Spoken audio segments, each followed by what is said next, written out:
I'm pretty sure that you've experienced the chaos of projects before. First, you're very excited, and if others are involved, they are too. But then, due to the way things go, you end up having to pull an all-nighter just to get the bare minimum done.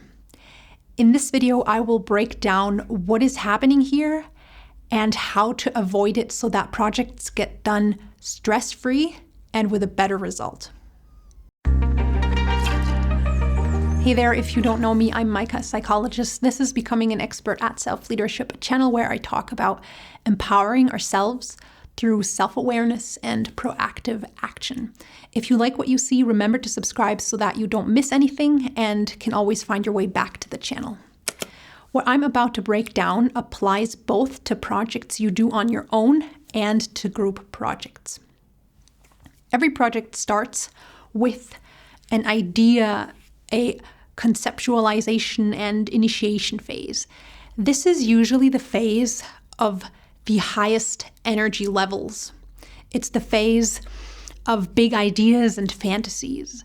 You and everyone who's involved know that you don't actually have to get started for quite some time.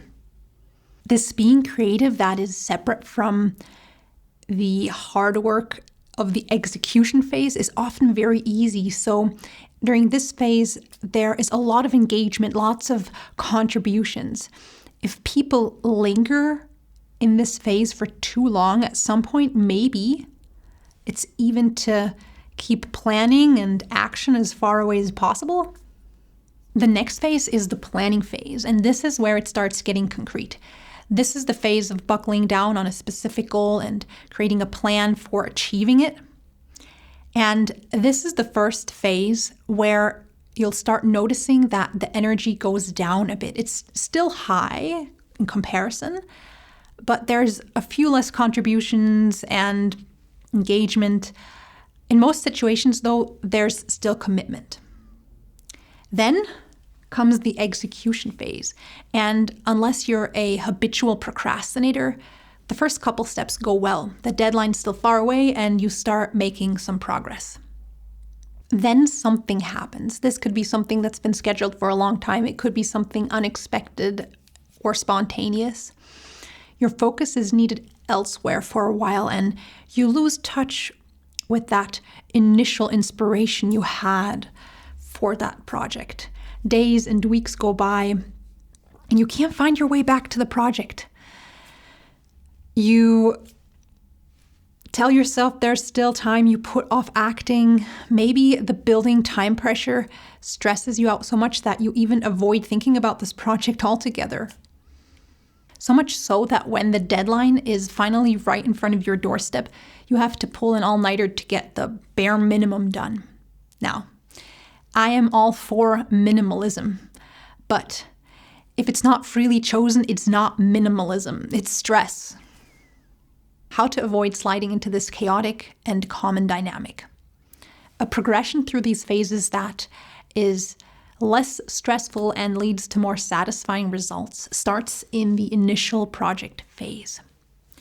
Be creative, be enthusiastic, get all of the ideas out. But also make sure not to spend too much time here. Keep in mind that you will need energy and time for the other project phases too. And staying too long in this phase is a form of procrastination.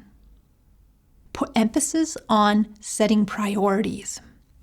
Break down your goal so much that you know what the one or two most important results are that you're aiming for.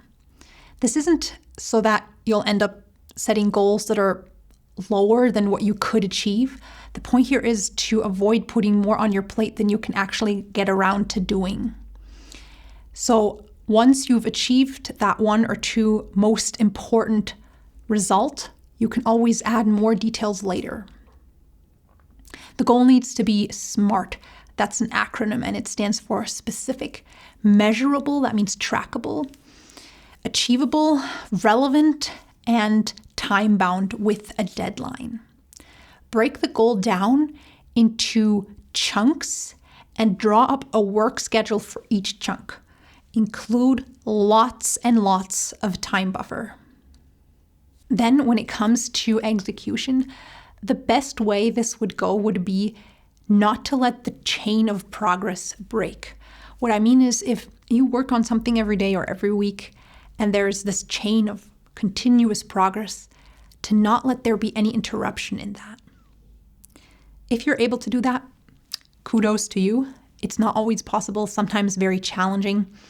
In that case, the second option would be to get back on the horse as quickly as possible, not to wait unnecessarily long before you focus back on the project.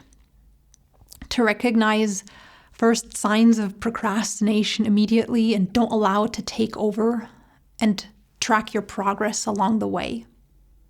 If you'd like to fundamentally rethink and change the way you approach projects, stress, time, and goals, I have a 5.5-hour online course on this out now, in which I explain how to prioritize, plan, and defeat procrastination. Check out the link to the trailer and course curriculum in the description box. Till next time, take care, and remember to be aware of the pitfalls that lurk in project phases so you can respond to them proactively.